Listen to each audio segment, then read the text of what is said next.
نخرجوا من نطاق الرياضه نوليو نتكلموا سياسه. اليوم لازم نتكلموا سياسه، واش راه يصرى.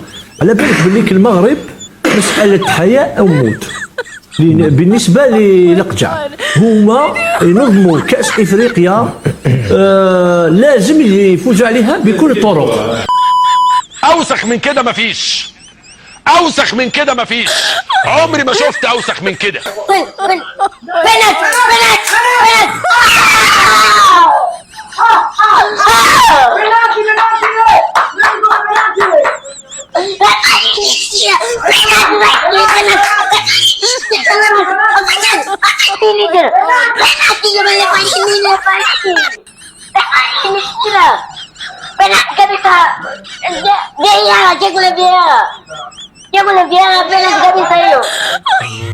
في هذا الفيديو غنشوفوا الاعلام الجزائري اللي حماق وخرج للعقل وكيتهم المغرب بالكولسه، وان الملك محمد السادس داير المستحيل باش الكاس ما تخرجش من الرباط، وكيقولوا بان المغرب ربح بالرشوه وان بيلانتي لتنزانيا كان وما تعطاش لهم في الماتش. وفي هذا الفيديو غنشوفوا اجمل لقطه داز في كاس افريقيا، مشجع مغربي مكفوف حاضر التيران وكيشجع بقوه اسود الاطلس، والتفاعل ديال ولي العهد مولاي الحسن والاميره لاله سلمى ولاله خديجه من بعد فوز المنتخب المغربي على تنزانيا. شوف حكيم، نخرجوا من نطاق الرياضه نوليو نتكلموا سياسه. اليوم لازم نتكلموا سياسه، واش راه يصرى. على بالك باللي المغرب مساله حياه او موت. بالنسبه للقجع هما ينظموا كاس افريقيا، لازم يفوزوا عليها بكل الطرق، نورمالمون بكل الطرق الرياضيه. لا بريسيون مليحه. انا كون نورغانيزي لا كوب دافريك في الجزائر نقول لك لازم نديها. نابولت كان مسؤول سياسي يقول لك يدير عليك ضغط، لانه سمعه البلد، سمعه الفريق الوطني. انا اظن ان هذا الضغط ضغط سلبي ليس ضغط ايجابي. على بالك اللاعبين ولاو يخافوا يدخلوا المقابلات. لماذا؟ كي تشوف من المقابله الاولى الى المقابله الاخيره ضد تنزانيا، الفريق المغربي لم يقنع من الجانب التقني. كل المقابلات صعيبه، يعني ممكن يربح بسكور لول يكون صعيب. نوريك من الجانب، انت تكلمت على التغيير، انا نتكلمك على غياب لاعب كان يمثل يعني نفس الدور اللي هو يلعب فيه محرز، هو زياش تقصى لاسباب غير رياضيه. طبعا واضح لكل عالم نتحدث عليه. يعطيك صحه. زياش كان في الفريق المغربي يلعب دور كبير. اليوم كي نشوف انا لاعب حكيم اشرف حكيمي ماهوش يؤدي اللعب الدور تاعو كباترون ديال ليكيب. ممكن تشوف الروندمون تاعو، روندمون تاع جوار اوردينير، ماشي هذاك اللي يلعب في البي اس جي شامبيون دوروب. دونك من الجانب التقني حتى الهدف تاع دياز اليوم يعني خطا فادح من الحارس، يعني ماشي يعني قذفه كانت قويه صاروخيه ما كاش ما يقدرش الحكم، يعني سوء تقدير من الحارس دخلت.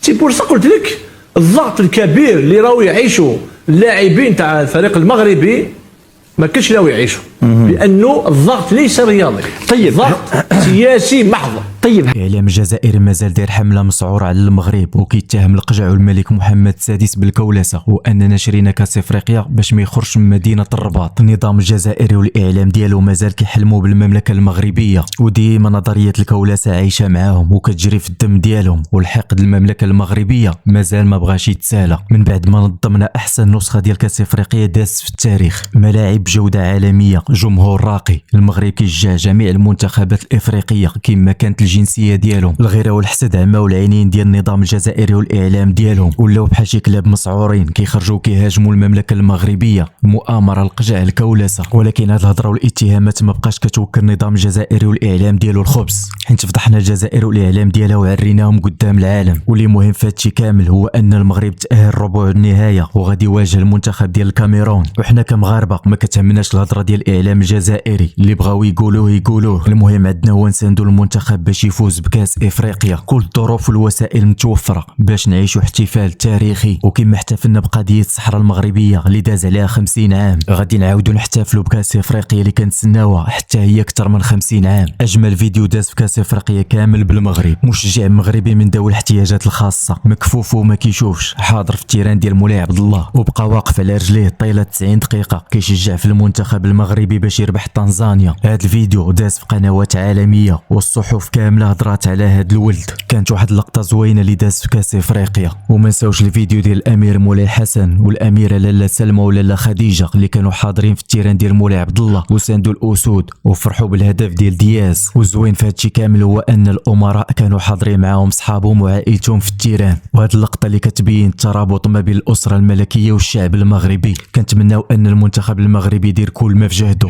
باش يفرحنا كشعب مغربي ويفرح الملك محمد السادس بهذا الانجاز التاريخي ان شاء الله. وانتم كمشاهدين شنو الراي ديالكم في الهجوم ديال الاعلام الجزائري على المملكه المغربيه؟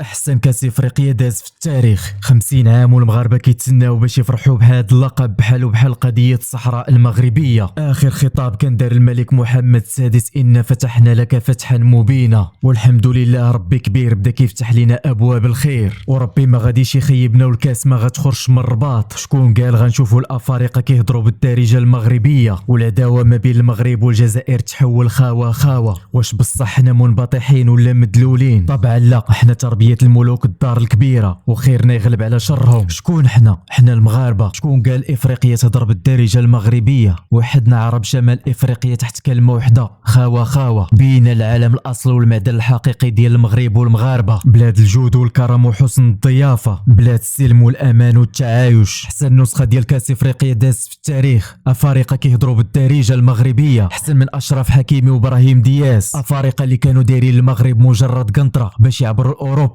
اليوم ولاو كيشوفوا في المغرب احسن فرصه باش يحققوا الحلم ديالهم. خلينا الافارقه والجزائريين والتونسيين والمصريين يعترفوا بالانجازات ديالنا. وعشنا شفنا الجزائري كيشجع المنتخب ديال المغرب والمغربي كيشجع منتخبات افريقيا كاملين. بين الجزائر بان العداوه اللي قراوهم النظام الجزائري ورباوها فيهم وردوا عليهم في الرضاعه من الصغر بلي هي مجرد كذوب وتفرقه، وحطيناهم في مرتبه احسن من اللي حطوهم بلادهم. الجزائريين باللي العداوه اللي قراهم النظام الجزائري ورباها فيهم مجرد كذوب، حطيناهم في واحد من احسن الملاعب كاس افريقيا ملعب مولاي الحسن، وسكناهم في واحد من احسن الفنادق في العاصمه الرباط مقابل مع التيران، والجمهور الجزائري رحبنا به احسن ترحيب. استقبلناهم بالتمر والحليب والحلوى واتاي، بينا لهم العكس ديال داكشي اللي كيروج ليه النظام الجزائري اكثر من 50 عام واللي صنع من المغرب عدو كلاسيكي للشعب الجزائري كامل. ورسموا لهم في المخيله ديالهم ان المغرب مجرد بلد ضعيف وفقير ومتاخر، ولكن الشباب الجزائريين فاهمين وواعيين ديبلاصاو حتى المغرب وجاو شافوا الحقيقه بعينيهم كيف دايره المملكه المغربيه، والميساج راه وصل للشبيبه كاملين. ملي عشنا وشفنا الشباب الجزائري كيغني اغنيه معروفه واللي كيتحدى فيها النظام الجزائري وكيدخل المغرب، اغنيه زكاره في كاع لالجيري جينا للمغرب، يعني تحداو النظام الجزائري كامل وما قالوش المروك، قالوا جينا للمغرب. وهادشي كيبين ان العقليه ديال الشباب الجزائري بدات كتبدل. حنا خلينا خيرنا يغلب على شرهم، رحبنا بهم بالحليب والتمر والفقاس واتاي. هذا ماشي انبطاح وماشي ادلال، بالعكس سياسه نقيه قلبت الموازين ديال المعادله، والعالم كامل شهد وشاف المغاربه كيفاش تعاملوا مع الشعب الجزائري، وباللي اليد الممدوده ديال ملكنا للشعب الجزائري والرئيس تبون. فاش قال ملكنا مرحبا بك اخي تبون، ماشي مجرد خطاب سياسي، واقع كنشوفوه اليوم في كاس افريقيا في المغرب. هاد كاس افريقيا ماشي كاع بحال كؤوس افريقيا اللي دازو، هادشي اللي واقع في هاد الكاس ماشي ذكاء اصطناعي، هادشي كامل واقع كنعيشوه وكنشوفوه في المغرب. شكون قال غنشوفوا الافارقه واحد النهار كيهضروا بالدارجه المغربيه ويعيشوا ويندمجوا وسط المجتمع المغربي؟ وهادشي ما جاش من فراغ، من رؤيه ملكيه منذ سنه 2017، امر ملكي تسويه وضعيه الافارقه. الافريقي ما بقاش كيحس براسو حراك وخايف من البوليس وديما هربان. اليوم الافريقي ولات عنده لاكارت سيجور في وضعيه قانونيه ويقدر يعيش بحاله بحال المواطن العادي وساكن وسط احياء الشعبيه في درب السلطان في كازا والقامره في الرباط. وليداتهم تا هما كيقراو في المدارس بحالهم بحال ولاد الشعب. وهذا الشيء كامل خلى المغرب ما يبقاش مجرد قنطره يحرقوا منها لاوروبا، بالعكس ولاو كيشوفوا في المغرب فرصه باش يتحقق الحلم والطموح ديالهم. خلينا الافريقي يحس بالانتماء والوحده والمصير المشترك اللي كيجمعنا في ماما افريكا. وديما شعار المغاربه زيرو عنصريه، كنحترموا جميع الشعوب والاجناس وكنرحبوا بهم. علاش شفنا افارقه من السنغال والكونغو والكوت ديفوار كيهضروا بالدارجه المغربيه ومندمجين وسط المجتمع. وهذا الشيء اللي يبين واحد الصوره زوينه على المغرب، مغرب التسامح والتعايش والدار الكبيره. خلينا العالم كامل يهضر على التنظيم ديال كاس افريقيا اللي كاين في المملكه المغربيه، اشاده واعتراف دولي بالبنيه التحتيه والتطور اللي وصل له المغرب. شتا خيط من السماء من نهار بدات البطوله ما حبساتش، وحتى شي تيران مغرق وجوده العشب بقات ناضيه وفي مستوى عالي. مؤثر سعودي دار لنا احسن اشهار المملكه المغربيه، داكشي اللي ما قدروش يديروه المؤثرين المغاربه.